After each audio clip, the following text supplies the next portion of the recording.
سلام، من سعیدم. امیدوارم که حالتون خوب باشه بچه‌ها. خوشحال میشم چنل منو سابسکرایب کنید و من رو به دوستانتون معرفی کنید. امروز اومدم در مورد یک سری مکمل ها به صورت کاملا تخصصی باهاتون صحبت.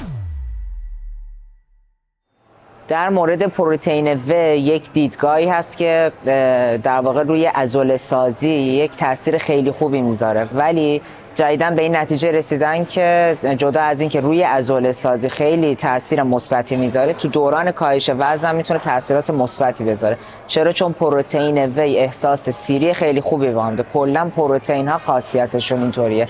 سفیده تخم مرغ احساس سیری خیلی خوبی به ما میدن و تحقیقات نشون داده که پروتئین وی هم دقیقاً به همین صورت عمل میکنه. زمانی که ما پروتئین وی رو استفاده میکنیم به ما یک احساس سیری خیلی خوبی میده که میتونیم یه چیزی حدود بین 3 تا 4 ساعت یا گاهن بین بعضی از افراد بین 5 تا 6 ساعت میل به غذا خوردن ندارن.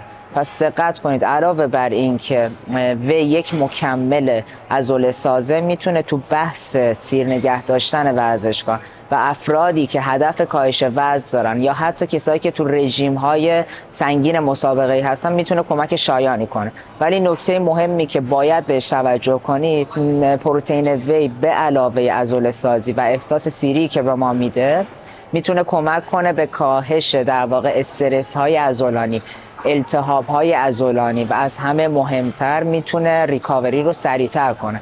پس اگه خواستید مکملی رو انتخاب کنید، حتما برید سراغ پروتئین وی. فقط 3 مورد از خواص تاثیرگذاری که رفرنس داره و کلی مقاله دنبالش هست رو من خدمتتون عرض کردم. مکمل بعدی که میخوام راجعش صحبت کنم کراتینه. کراتین همونطوری که میدونید معروف به پادشاه عضله ها، پادشاه مکمل ها و خیلی خوب میتونه کمک کنه به ورزشکارا. اما توی تحقیقات جدیداً نشون داده که کراتین توی افرادی که تو رنج سنی 50 تا 60 سال هستن تونسته کمک خیلی خوبی بهشون کنه توی حافظه‌شون.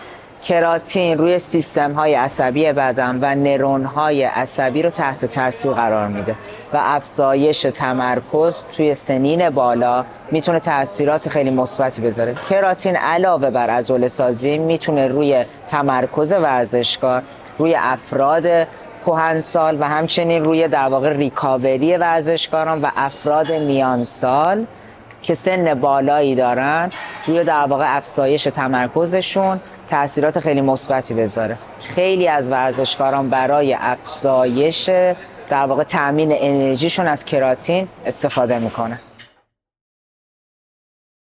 بتالانی یه مکملیه که خیلی از ورزشکارا برای افزایش انرژی ازش استفاده میکنن، ولی باید به این نکته توجه کنید: اگر بتالانین رو ورزشکارای حرفه‌ای برای افزایش انرژی و در واقع افزایش قدرت ازش استفاده میکنن، باید حتما به این نکته دقت کنن که اگر بین 6 تا 8 هفته بیاد از بتالانین استفاده کنه، میتونه میزان ریکاوری و همچنین میزان کاهش استرس های عضلانی از خودش دور کنه.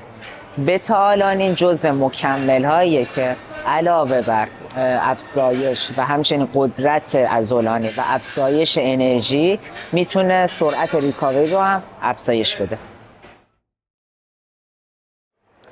مکمل بعدی گلوتامینه. گلوتامین رو یک مکمل ریکاوری میشناسم، ولی من میخوام یه سری چیزای جدیدتر بهتون بگم. گلوتامین برای افرادی که استرس‌های گوارشی دارن خیلی مناسبه. دقت کردید بعضی از ورزشکارا زمانی که استرس گوارشی میگیرن دچار یبوست یا اسهال میشن و معمولا دچار التهاب میشن. گلوتامین میتونه کاهش بده استرس‌های گوارشی رو و کمک کنه به افزایش انرژی توی گوارش. یعنی چی؟ یعنی زمانی که گوارش دچار استرس و التهاب میشه، انرژیش کم میشه، جذب و همچنین سنتز و از همه مهمتر تجزیه کردن مواد غذایی دچار اختلال میشه و گلوتامین میتونه کمک کنه تا انرژی گوارشی بالا بره و کمک کنه تا کاهش التهاب در واقع کمتر بشه.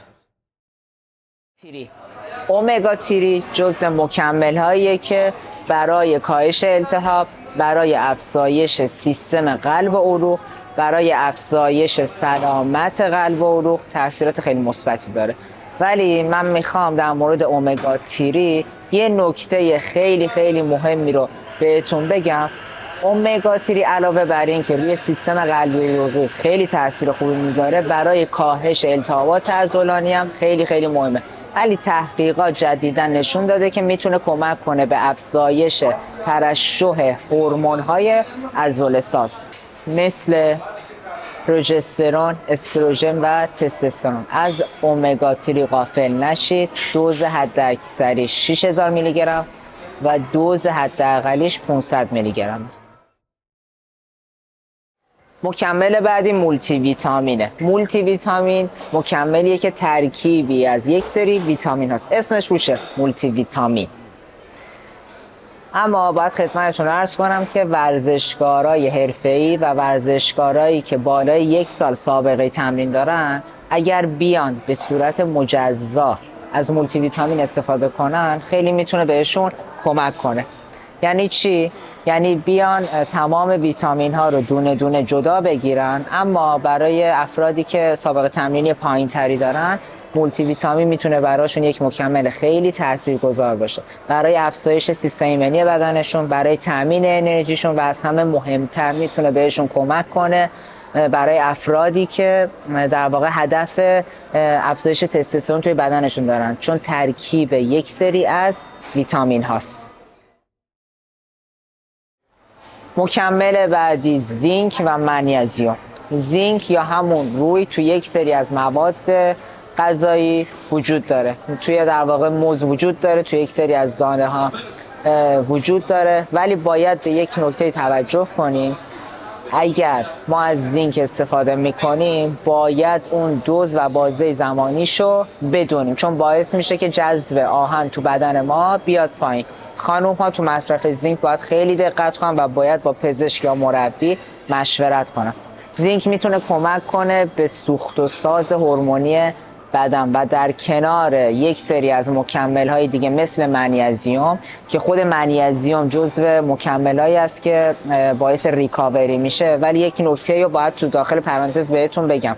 منیزیم میتونه کمک کنه به ورزشکارها تا حتی سیستم گوارشیشون بهتر کار کنه. یک سری مطالعات هم در واقع نشون داده که منیزیم یک سری تاثیرات خیلی مثبتی گذاشته روی استرس و در واقع روی کاهش استرس گوارشی. میتونه اسپاسمای عضلانی رو کم کنه، میتونه خواب عمیق‌تری رو بهتون بده، کیفیت خوابتون رو ببره بالاتر و اسپاسم‌های عضلانی رو کمتر کنه.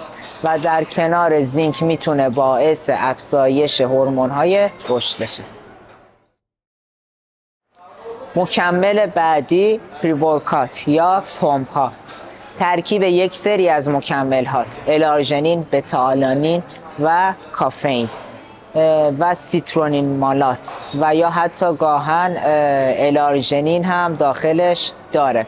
ولی معمولا پریورکات ها افزایش انرژی هست، باعث افزایش انرژی میشه. یه نکته که باید بهش دقت کنیم، زمانی که ما از این مکمل استفاده میکنیم شاید بعد از مصرف صورتمون سرخ بشه، دست و پامون گزگز کنه، خارش توی بدنمون احساس کنیم، ضربان قلبمون بره بالا، به علت دوز بالای کافئینی که توی این مکمل وجود داره. ولی یه سری مطالعات هم نشون داده که ورزشکارای استقامتی یا ورزشکارای توانی مثل فوتبالیستا، مثل آکیبازان، مثل شناگرها یا مثل در واقع کسانی که تو دوی سرعت شرکت میکنن، اگر از این مکمل استفاده بکنن تاثیرات خیلی مثبت میتونن ازش بگیرن تا نسبت به کسایی که بدنسازی کار میکنن. نه اینکه رو بدنسازا تأثیری نذاره، نه، ولی چون بیس اصلیش کافئینه سطح انرژی رو خیلی زیاد میبره بالا و دوز کافئین چون خیلی بالاست همونطور هم میتونه یهو سطح انرژی تو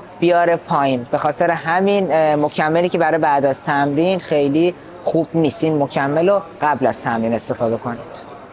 امیدوارم که این ویدیو براتون مفید بوده باشه. هر سوالی در مورد مکمل ها داشتید توی کامنت ها برام بنویسید تا بهشون جواب بدم. اگر هم موضوعی هستش که میخواید در موردش من صحبت کنم لطفا تو کامنت ها بنویسید تا در آینده راجع بهش با هم دیگه صحبت کنیم. مرسی، بدرود.